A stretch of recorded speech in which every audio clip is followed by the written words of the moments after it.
மஸ்ஜித் நபவியை பூட்டுவதற்கும் திறப்பதற்கென்றும் ஆள் நியமிக்கப்படவில்லை. ஏனென்றால் பூட்ட வேண்டிய தேவை ஏற்படாததனால் திறக்க வேண்டிய தேவையும் அங்கு ஏற்படவில்லை.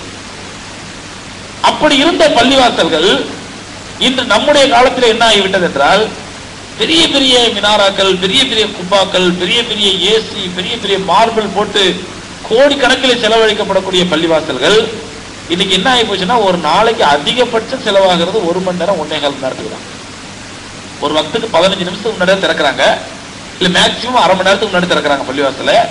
திறந்து அந்த தொழுகை முடிஞ்ச உடனே பூட்டப்படுகிறது. மொத்தம் ஒரு நாளைக்கு எவ்வளவு நேரம் பள்ளிவாசல்கள் பயன்படுத்தப்படுதுன்னு பார்த்தா 1 மணி நேரம் 1.5 மணி நேரத்துக்கு மேல பள்ளிவாசல் பயன்பட்டா ரொம்ப அபூர்வம். பள்ளிவாசல் நிர்வாகத்தாராலேயே மதீனுக்கு என்ன அறிவுறுத்தல், உங்களுடைய முதல் சலாம் சஃப்ல கொடுத்தா அடுத்த சலாம் சுவிட்சில் கை இருக்கணும், ஃபேனை ஆஃப் பண்ணிடணும், லைட் ஆஃப் பண்ணிடணும், யாரும் 5 நிமிஷம் பள்ளிவாசல் இருக்கணும் ஆசைப்படுறவங்க கூட எரிச்சு ஓடிடணும். ஏன்னா பள்ளிவாசல் கரண்ட் செலவாகுது, ஃபேன் செலவாகுது, ஏசி செலவாகுது. அப்போ பள்ளிவாசல்களுடைய நோக்கமே இன்று சிதறடிக்கப்பட்டு விட்டது. பள்ளிவாசல்கள் நோக்கம் பூரணமாக பயன்படுத்தப்படவில்லை. அந்த நிலையை மாற்றி அல்லாஹ்வுடைய இறை இல்லங்கள் இறை பணிகளுக்காக பயன்படுத்தப்பட வேண்டும் என்ற உன்னதமான எண்ணத்தோடு அல்ஹம்துலில்லாஹ் இந்த எம்பவர்மெண்ட் ட்ரஸ்ட் அழகான ஒரு திட்டத்தை ஒரு முன் வச்சிருக்கிறாங்க.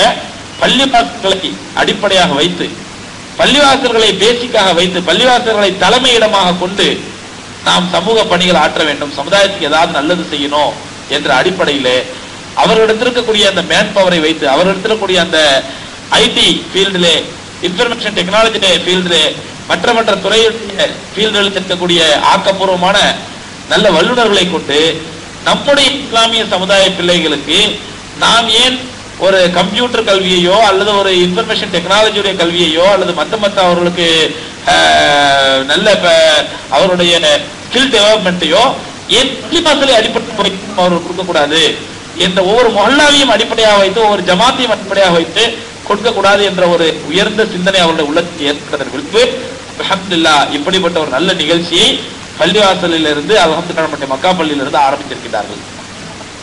இங்கே நாம் கவனிக்க வேண்டிய விஷயம் என்னவென்றால், உலகத்திலே எந்த சமுதாயத்திற்கும் எந்த சொசைட்டிக்கும் அல்லாஹ் கொடுக்காத ஒரு மிகப்பெரிய நியாமத் என்னவென்றால் பள்ளிவாசல்களும் அதை சார்ந்த ஜமாத்துகளும்.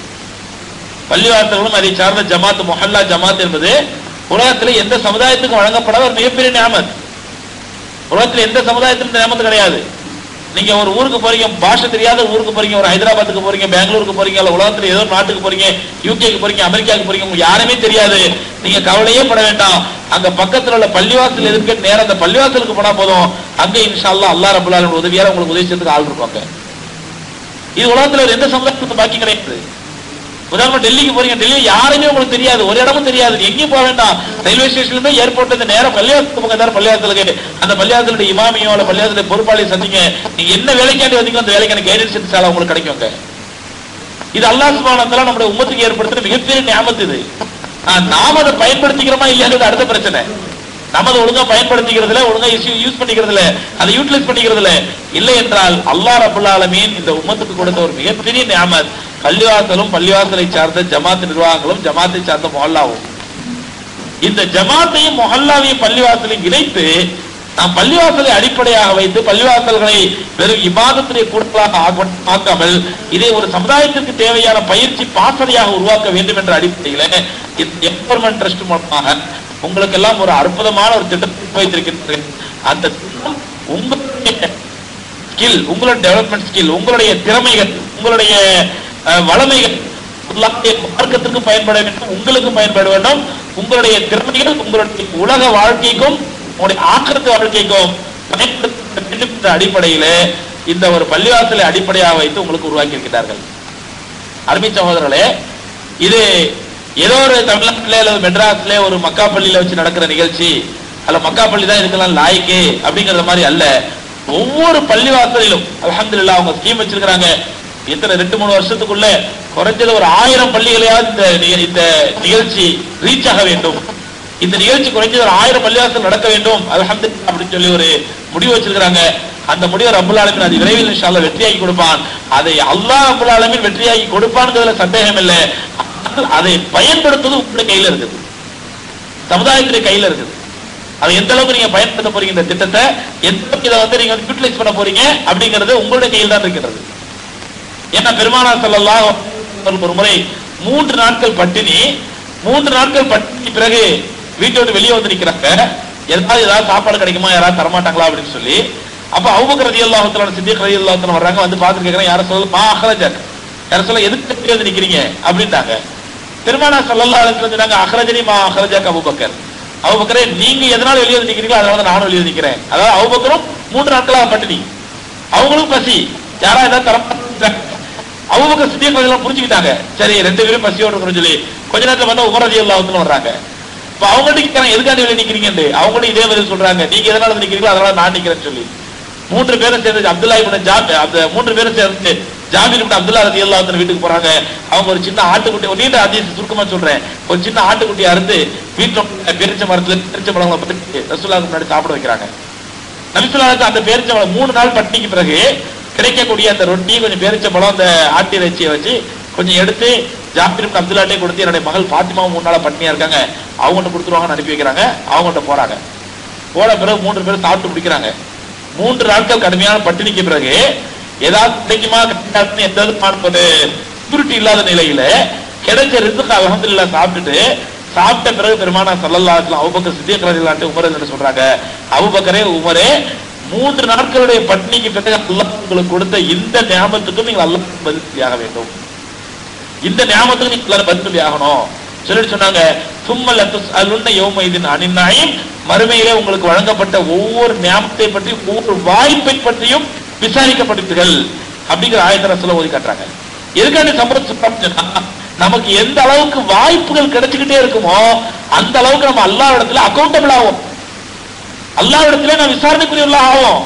இப்ப உங்களுக்கு எம்பவர்மென்ட் ட்ரஸ்ட் வந்து ஒரு வாய்ப்பு ஏற்படுத்தி கொடுத்தா, ஒரு ஆப்பர்ச்சுனிட்டி கொடுத்திருக்காங்க அப்படின்னு சொன்னா, இந்த ஆப்பர்ச்சுனிட்டி நீங்கள் நல்ல முறை பயன்படுத்திக் கொள்ளவில்லை என்றால் மறுமையிடத்தில் அல்லாஹ் உங்களை விசாரிப்பான்.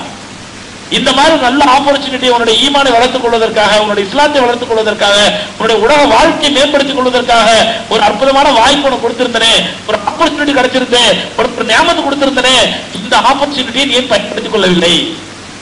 அதன் மூலமா ஏன் உலக வாழ்க்கையை மேம்படுத்திக்கல? உன்னுடைய தக்வாவை ஏன் அதிகரிச்சுக்கல? எனக்கும் உள்ள உனக்கும் உள்ள தொடர்பை ஏன் வலுப்படுத்திக்கல? தப்புதாலும் மறுமையில விசாரிப்பார். நம்ம அங்க அல்லாஹ் யாரெல்லாம் ஏழையா இருந்தேன், எனக்கு வேலை வாய்ப்பே கிடைக்கல, நான் கொடுக்க படிக்கல, என்ற காசு இல்ல, அதனால சதகா பண்ணல, அதனால ஜகாத் கொடுக்கல என்று அல்லாஹ் சொல்லி தப்பிக்க முடியாது. ஆப்பர்ச்சுனிட்டி அல்லாஹ் இடத்துல நமக்குரிய விசாரணைகள் பெருகிக் கொண்டே இருக்கும். 3 நாட்களுக்கு பிறகு ரசூலுல்லாஹ் கிடைச்ச அந்த ஒரு ரொட்டிக்கு ரசூலுல்லாஹ் சொன்னாங்க, சும்ம லதுஸ்அலுன்ன யௌமைதின் அனின் நஈம், மறுமையிலே ஒவ்வொரு காரியம் நீங்கள் செய்யக்கூடிய ஒவ்வொரு நியாமத்துக்கு மறுமையில விசாரிக்கப்படுன்னு சொன்னாங்களே, அந்த மாதிரி நமக்கு ஒவ்வொரு ஆப்பர்ச்சுனிட்டி கிடைக்க கிடைக்க, வாய்ப்புகள் கிடைக்க நம்முடைய அல்லாஹ்விடத்தில் கொடுக்கக்கூடிய அக்கௌண்டபிள் அதிகமாயிட்டே இருக்கும். அதனால உம்மத் இதை நல்ல முறையாக சமுதாயம் இந்த நல்ல விதத்தில் பயன்படுத்திக் கொள்ள வேண்டும்.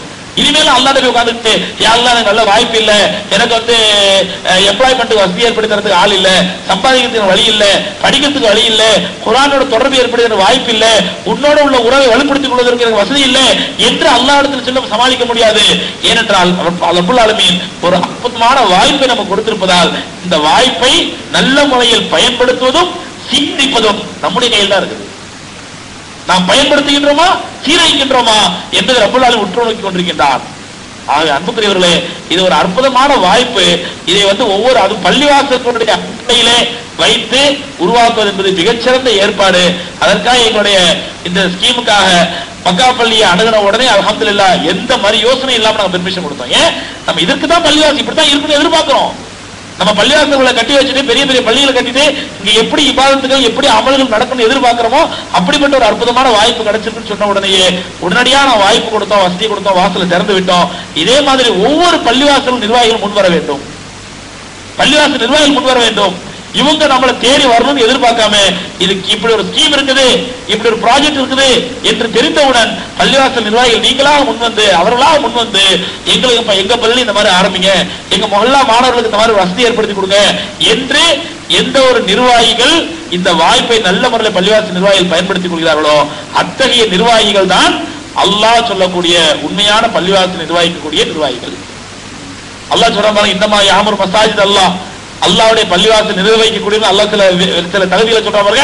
அந்த தகுதிக்குரிய நிர்வாகிகள் யார் என்றால், யார் இது போன்ற வாய்ப்புகளை தேடி வந்து எங்க பள்ளி இந்த மாதிரி ஆரம்பிங்க என்று எங்களுடைய முஹல்லா பிள்ளைகளுக்கும் எங்களுடைய சமுதாயத்து பிள்ளைகளும் எங்க ஜமாத்து பிள்ளைகளுக்கும் இந்த மாதிரி ஆரம்பிங்க என்று கேட்கிறார்களோ அப்படிப்பட்ட நிர்வாகிகள் தான் அல்லாஹ்வுடைய அருளுக்குரிய நிர்வாகிகள். அதனால பள்ளிவாசல் நிர்வாகிகளை இந்த விஷயத்தில் கவனம் செலுத்தி இந்த திட்டத்தை நல்ல முறையில் பயன்படுத்திக் கொள்ள வேண்டும்.